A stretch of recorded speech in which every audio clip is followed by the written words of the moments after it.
What's up, real estate team builders? Lars Hedenborg here, founder of Real Estate B School. Today, we're going to unpack the 4 steps you must make to make the shift from real estate agent to real estate business owner. This is coming off an episode I did with Jessica from, Exit Factor, who's a business broker. And she talked about how are some business owners successful in a sale and exit from their business and they get money to sell it and others aren't. And here's what I've learned over my journey. And this is, I've made all the mistakes that I can make. So I'll kind of give that disclaimer. But I did build a business that ultimately I was able to sell. In 2014, the year we did 400 plus transactions, I think like 420 or so, I worked about 40 or 41 days. So I got the business to the point where I was sitting in the owner's seat. And then ultimately, I took on a business partner and then I ended up selling the business outright. And so, and I also have a background in acquisitions and strategy from aerospace company. And so I don't say any of that to impress you. I've just seen how businesses are set up to run without the owner. And in doing that, you create an amazing sort of opportunity for your team to take on additional responsibility and to really engage in the business. But you can also create a lifestyle for yourself that makes the business more enjoyable. Real estate is a really, really hard business. Being a top agent selling, 30, 40, 50 homes a year and not figuring out leverage or systems or having a plan or any of this stuff does not lead to a life worth living for the most part, right? You're working evenings and weekends and you really can't get away if you're being honest with yourself and take time away from the office. So let's unpack the 4 steps to go from agent to owner. Number 1 is and this is probably the most important, and I'll have the backdrop here. And I learned this from Tony Robbins, but I've heard many, many business builders and coaches and personal development folks say this, that 80% of success in anything comes down to your psychology and your mindset. So there's 20% strategies and tactics and the how-tos, and 80% comes down to your psychology and mindset. And so number 1 is to begin with the end and begin with the end in mind, meaning regardless of where you are today, let's say you're doing 100,000 GCI and you want to get to 1 million GCI and you want to be sitting in more of the owner seat at 10 times the size of your current business. It's the mindset. Just, okay, yeah, I'm going to do that. I'm going to be only working SOI, sphere of influence listings at $1 million business, working less than 40 hours a week. I've got a licensed assistant, 2 buyer agents that act as my showing agents. The business is completely dialed in. I'm taking in, $500,000-$600,000 a year for working 2,000 hours a year, right? That's the math of it. So begin with the end in mind. Do you have a clear vision about where you want to be 3 short years from now? That's the challenge I have. Each one of these steps is going to come with a challenge. So take time, maybe pause the podcast or the video here. Do I have a clear plan in place or a roadmap in place so that I can build my business out in such a way where I can live a life of meaning, impact, and satisfaction? That is number 1, to begin with the end in mind. And this goes for business and also life, right? If you want a strong relationship, you need to sort of have a vision for what you want it to look like. Same thing with your physical body, your walk with your creator, all that good stuff. Number 2 is to know your worth. As an advisor, there are certain things that we do on a daily basis, tasks that we do that are highly paid versus not so highly paid. And there's probably 12 core activities that an agent does, but it's everything from, get listing paperwork signed, enter listings into the MLS, take pictures, put yard signs out, put a lockbox on the property, drive buyers around, to look at properties, open doors, write contracts, negotiate deals, new business development, follow up, email, calendar, running business errands, right? There's all these things we do as real estate agents to make a living. The question is, have you decided, this is the question for number 2, have you decided how much money you want to make per hour in your real estate business. Probably, if you've been listening to the podcast, you've heard me tell this story over and over again. I will tell it one more time because you may not have run these numbers for yourself. The year, so 2007, I built my business in the Great Recession. And most of my most successful members took advantage of those really tough years to scale their businesses. At the end of my part year, 2007, 10 months, I netted 37,000. So I don't want to go into the story about how I wasted so much money on a whole bunch of stuff that didn't work, had a bad deal with my broker at the time. But I only netted 37,000, and I calculated in those 10 months, I worked about 2,000 hours, $18.50 an hour. And I left a job where I was making multiple six figures, working about 2,000 hours. So I was making $100 an hour, and I traded it in for $17.50 an hour. No, $18.50. It was $18.50. So I decided when I knew that number, and I was like, holy crap, I did not leave. I want to make twice the amount of money I was making in my corporate job, and I want to work the same amount of hours. That's just what I decided. And so again, this was me a little bit beginning with the end in mind. I want to make $500,000 working 2,000 hours. That's $250 an hour on average, which means I cannot spend any time doing the 85% of the job of a real estate agent, which is generally administrative in nature. It's not that those things aren't critically important, because taking pictures, designing brochures, uploading photos to MLS, getting documents signed, documents initials, attending closing, showing homes, putting yards, all that stuff has to get done. It's critically important, but it's administrative in nature. So there's an exercise that we do every quarter where we basically study where we're spending our time. And then we're looking at what in the realm of the things we're doing, all of these tasks that I do regularly, what am I passionate about and what pays really well? And the things that you're really passionate about that pay really well, you get to keep doing those. The things that you're not passionate about that don't pay well, you need to get off of your plate immediately. The things that you're passionate about that don't pay well, so high passion, low pay, you still ultimately need to get them off your plate if you're going to make the kind of money that you want to make. And then, unfortunately, the things that are high pay, low passion, for most of you, you still need to keep doing those. But the key is to get only into activities that are high pay.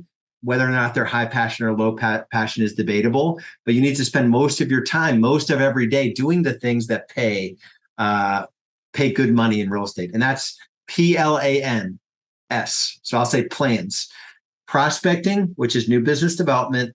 Lead follow-up, which is following up with people you've had conversations in the past with. Appointments, which is new buyer and seller consultations. N is negotiate. So negotiate deals, getting a home under contract or as the seller's agent or the buyer's agent. And then S is systems, building systems. So PLNS. Those are the highest pay activities in real estate. They all pay over $250, some of them over $1,000 an hour. So more time every day doing those things, you'll be more successful. That's number two. Number three, and I just mentioned it, is slow down. It fits right into number two. Passion versus pay is only possible knowing where you're spending your time if you slow down and you take an inventory of where you're spending your time. I'm almost certain, let me just check. If you go to realestatebusinessgrowth.com, realestatebusinessgrowth.com, I'm pretty sure we still have a bonus. So you can get a copy of the Real Estate Business Growth Navigator, but also you can get a copy of the 14-day time study. And that's what you're going to want to get access to. Essentially, it will help you inventory where you're spending your time and then catalog it against what is dollar productive and what's not dollar productive. It is a monumentally painful exercise that is the most valuable thing you'll ever do. So slow down once a quarter. Take a look at where you're spending your time. Be honest with yourself about where you're spending your time, and you'll be better off for it. This is what I do So it's not like I'm not preaching at you to do something that I know doesn't work. Even if there's a little bit of short-term pain involved, I know this is going to lead you to a better place ultimately. So that's number 3. Slow down, do less, do the time study. And what's the question for number 3? So this is the question you need to ask yourself. Am I investing my time, the bulk of my time, in a way where it's focused on the highest dollar productive activities possible? And just sit with that, right? So it could give you like a scale of 1 to 10. 1, no way, I'm running like a chicken with my head cut off, doing all the admin stuff in my business. 10, you're only working on the 1,000 plus dollar per hour activities. All right, number 4 is to build systems. Easy to say, yet it's sort of this mystifying business coaching term is like, yeah, leverage through systems, right? You need to build systems. So what is a system? This is pretty simple when you think about it. So assuming you've done the time study, you've considered passion versus pay, the building systems part comes in. It's just looking at the tasks that are button clicking in nature, where if you're being honest with yourself, anyone can do them. And they don't have to be physically in your geographic market. It could be that like they're more like an errand, like dropping off a lockbox or brochures, or picking up a check, due diligence check and getting it to the attorney, installing a yard sign. Those are necessary activities, but they're not really, you don't need to be the one doing them. So the question is, how do you get someone else to do them? You simply record, either through Loom, or you record yourself doing the physical activity. Like, okay, I no longer want to install yard signs. So you're going to pick up your iPhone and you're going to take it in the back of your car. You're going to say, okay, this is the yard sign call. This is the yard sign. This is how I install it. And you're going to hire some college kid or high school kid, or there's plenty of, talented courier runner type people in every market, and they don't charge a lot of money and they can do it for you. So you actually build the system, record it, tell them how you want to do it, and then you just get it off your plate. And then you figure out a system through Slack or text where you or your admin can reach out to that person when you need that thing done. You have to view everything in the business as something ultimately you can exit from that activity. And you may never exit from listing, from listing presentations or negotiating contracts or some of those highly dollar productive activities, but you have to have this mindset that it's possible. So the question here is, what things am I doing in my business that, if I'm being really honest with myself, I don't need to be the one doing them? These things are actually hindering my ability to be financially free? ? So that is complete 4 steps to make the shift from agent to owner. If you're new to the podcast, I am looking for 100 agents to become my next case study. So I want to take your business. If you're less than 500,000 GCI, I don't care if you're 50,000 or 100,000 or 250,000. I'm looking for 100 agents to help scale their businesses to 1 million GCI, working less hours, with less stress, with more profit in the next 2 to 3 years. A shift storm is coming. I think we're going to be okay in terms of real estate sales because supply is still way low compared to the demand, even though interest rates are going up. But I think the fear, uncertainty, and doubt, the FUD that we're seeing right now in the general market with buyers and sellers and all of it, I think it's even going to get the best of agents. So I think a lot of agents are going to be sort of freaking out, getting out of the industry. I've launched a program called Business Foundations, where literally for a no commitment, cancel at any time with 30 days notice, you can get coached live twice per week, trained by me once per week, a cadence of 4 quarterly business planning workshops, 1 annual planning workshops, 2 two-day events, digital summits that you'll be invited to, and access to every tool system that I've ever built, plus our weekly mastermind call where we're giving away our best stuff, sales and production related, every single week. And so go to getbusinessfoundations.com.